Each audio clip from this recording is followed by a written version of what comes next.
The hound snarled, tearing through tall grass as it charged him. In the moonlight, Shade tracked the putrefied tongue lolling between rows of dagger-like fangs, getting closer. He didn't flinch.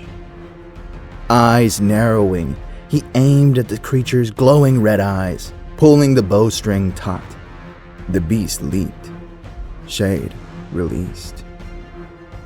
He stepped aside. The monster's lifeless body thumped on the dirt, his arrow buried deep in its skull. "Sure, take your time," came a gruff, familiar voice.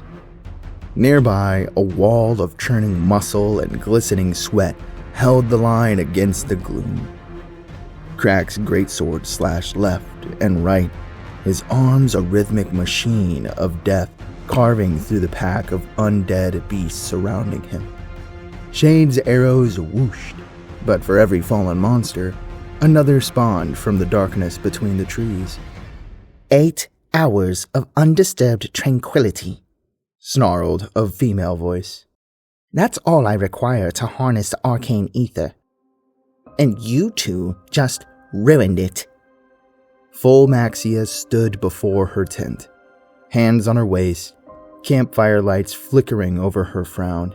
Red locks cascaded over her bare, sculpted shoulders, and golden runes pulsed over the blue dress clinging to her form.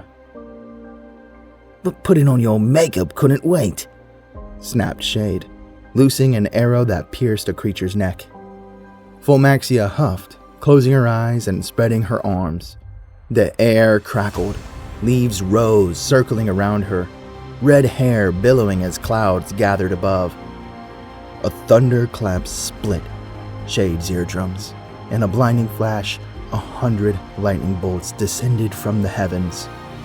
Every single hound lay lifeless on the grass, bodies charred and smoking.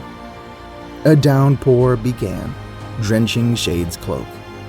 Fulmaxia stood unfazed, sheltered by a canopy of large, shimmering butterflies flapping over her head, not a raindrop touching her immaculate hair. "Well," she said, "I'm going back to bed." "What about sharing that tent?" Shade smirked. "Crack snores, but I'm quiet as a cat."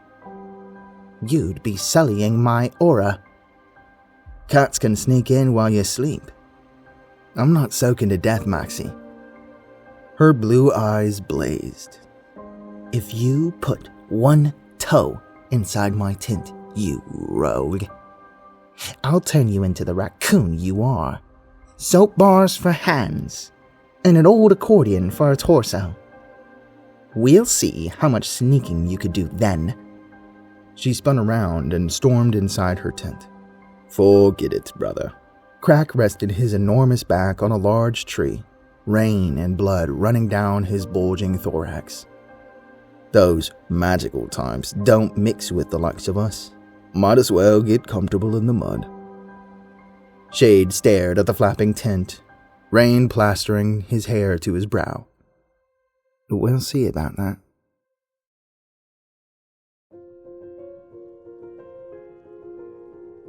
Thunder and Crack's snoring overlapped as Shade crept toward the tent. Cloak dripping, back sore. As he approached, the stench of mud and overcooked dog meat was replaced by a wave of sandalwood and jasmine. Quietly, he stepped inside. The canvas flap fell shut behind him, cutting off the storm like a stone door. Shade barely noticed. What stood before him took his breath away. It wasn't a tent, but a vast hall. The floor was one immense slab of black marble, veined with liquid gold that shifted and pulsed. The walls rose endlessly, fading into the ceiling of stars and vast swirling nebulae. No torches. Light came from hundreds of golden motes, drifting like fireflies. They glinted over rows of bronze statues, bare-chested warriors with perfect muscles, gripping spears with unnerving stillness. They lined the walls towards an enormous ebony door. a promise of comfort. As Shade's boots squeaked toward it, the wall on either side seemed to inch closer, the statues ever nearer, glaring. He crept slower, watching, ears attuned to every sound. At the last pair of statues, the walls were a dozen feet apart. If he stepped between them, he'd be within spear's reach. Without stopping, he untied his cloak, throwing it between the warriors. In a flash, they thrusted their spears, piercing the cloak mid-flight. Shade didn't hesitate. He leaped over the weapons, reaching the door. "Not bad for a raccoon," he muttered with a smirk, pushing it open. A soft wind caressed his face as he stepped through, carrying the scent of salt and seaweed. His boots sank into the soft sand, and he contemplated a vast sea. Its waves a calm, constant whisper, under a sky overflowing with stars. A trap. It had to be. He scanned the shore, searching for the telltale shimmer of magical illusion. He only found a large bed, white sheets rippling softly in the breeze. Palm leaves rustled over it like fingers, beckoning. His instincts whispered, "Turn back." But his sore muscles screamed. He couldn't ignore the call. Kicking off boots and shedding wet leathers, he threw himself on the sheets, feeling the embrace of silky fabric. He let out a satisfied sigh. The gentle brush of sheets turned into a hard yank. They coiled around wrists and ankles, pulling his limbs out of their sockets. He roared in pain. "Not so quiet after all." Fulmaxia stood before him, arms crossed over a nightgown that shone like falling stars. Her crimson locks swayed in a wind that seemed to emanate with her. "Hey, Moxie, nice tint." Shade grunted, forcing a smirk while joints tore. "Look, being tied up, not really my thing. How about a bedtime story?" "Oh, I won't keep you." A slow smile spread across her lips. She eyed him like a predator about to toy with its prey. "Well, that was fun," Shade gasped. "We should do it again sometime." "My fun is just beginning." Fulmaxia snapped her fingers with a crack of static. A flash of blinding light erupted before his eyes.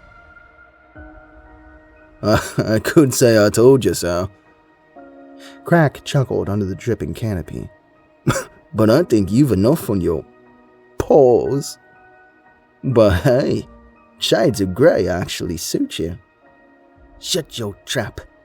Shade grumbled, trying to use his new, striped tail to scratch away the soapy film his paws had left on the folds of his accordion sides.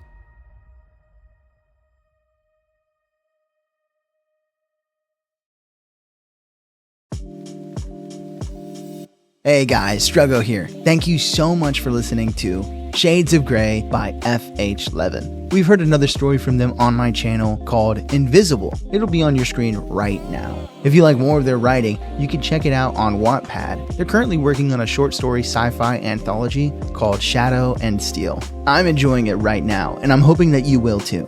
This and all the other stories that I host on this channel are from a writing challenge that we do every week on Twitch. This week's prompt was, "I'm going back to bed."